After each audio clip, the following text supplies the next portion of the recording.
Ok, ótima. Vamos mais uma, mas espera aí. Essa cena de fato aconteceu. Um dia antes da independência, né? Dia 6 de setembro. O historiador Tarquínio de Souza diz assim: atravessava o futuro imperador viela pouco frequentada de Santos quando se lhe deparou jovem mulata de grande beleza. Em movimento rápido de quem não queria perder a caça, segurou pelos ombros e instalou-lhe de surpresa um beijo no rosto. Veja que sequer foi na boca. Que pena, né? Não tardou o revide. Respondeu a rapariga com uma bufetada na bochecha do desconhecido e escapuliu. Será que ele não apaixonou depois de tomar um tapa desse? Aí o imperador tentou comprá-la. Era de outro, né? E o proprietário disse que era uma mucama de estimação. É isso que fazia, o que? Uma semana que ele tinha conhecido aquela que ia virar a maior paixão da vida dele, a Domitila, né? A Marquesa de Santos. É, a rejeição, meu irmão, ainda mais com tapa na cara, pode ser bem estressante. Bom, isso é verdade. Bom, tá ganhando pontos a sua tese do Dia de Fúria. Mais algum argumento? A imprensa. Quer dizer que havia liberdade de imprensa naquele momento? Fazia um ano que tinha começado, 1821. E os jornais vieram com tudo, depois de séculos de repressão, né? Você pode imaginar. O Dom Pedro, por exemplo, era atacado direto nos jornais, mas também respondia. Respondia, mas assinava Dom Pedro I? Não, usava pseudônimo, evidentemente. É, a tese do Dia de Fúria tá ganhando o corpo mesmo. Mais algum argumento? Comida de beira de estrada?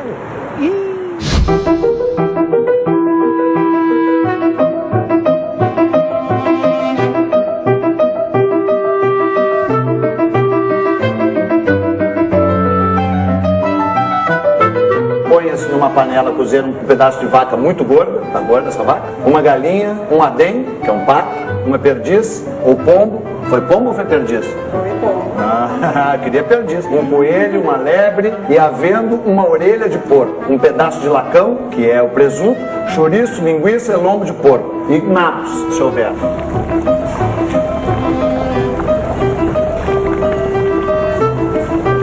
Alguma coisa aconteceu. Também você viu as receitas? Ah, mas essas receitas eram de todos os dias. É, umas 4, 5 vezes por dia, onde o príncipe parava, todo mundo queria oferecer alguma coisa. Como todo político até hoje. É uma praga até hoje. E a água, a qualidade da água em Santos, como era? Salobra, né? A situação sanitária da cidade era das piores. Durante muito tempo, Santos foi um lugar perigoso por causa disso. E talvez não tenha sido o que ele comeu, mas o quanto ele comeu também. E a quantidade de vinho? A gente sabe que o príncipe bebia também. Depois sobe em cima de uma mula para vir para São Paulo, serra acima, chacoalhando tudo. Eu mesmo não estou me sentindo muito bem. Pode ter sido psicológico. Com certeza.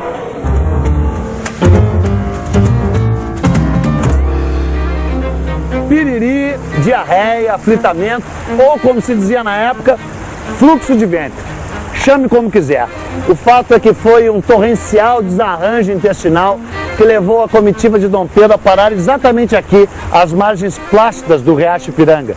O que não estava nada plácido naquela tarde de 7 de setembro de 1822 era o estômago do príncipe.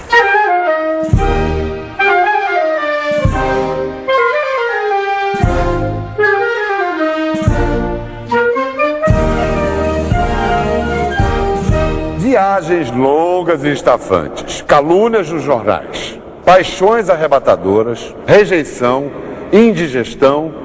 Ok, eu admito que faz sentido, mas supondo que a sua tese do Dia de Fúria esteja correta, então esse quadro de Pedro Américo é uma obra de ficção. Olha, quase isso. Pelo menos de acordo com os caras que assistiram a cena, as testemunhas oculares da história. E quem assistiu a cena? Por exemplo, o padre Belchior. Aliás, foi ele quem leu as cartas da dona Leopoldina e de José Bonifácio que vieram lá do Rio para o príncipe. Olha o que ele diz no livro dele aqui.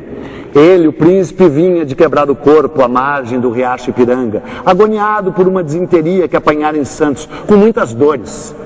Quebrar o corpo, um dia de fúria. Depois de ouvir a minha leitura, tremendo de raiva, arrancou o príncipe de minhas mãos os papéis e, amarrotando-os, pisoteou-os, deixou-os na relva. Depois, abotoando-se e recompondo a fardeta, virou-se para mim e disse: diga à minha guarda que eu acabo de fazer a independência completa do Brasil. Estamos separados de Portugal. Eram 4 horas da tarde do dia 7 de setembro de 1822 e o sol brilhou no céu da pátria nesse instante. É porque o quadro foi pintado 66 anos depois da cena que descreve. O próprio Pedro Américo não era nem nascido quando a independência foi proclamada. E, além do mais, ainda se baseou num outro quadro, a Batalha de Friedland.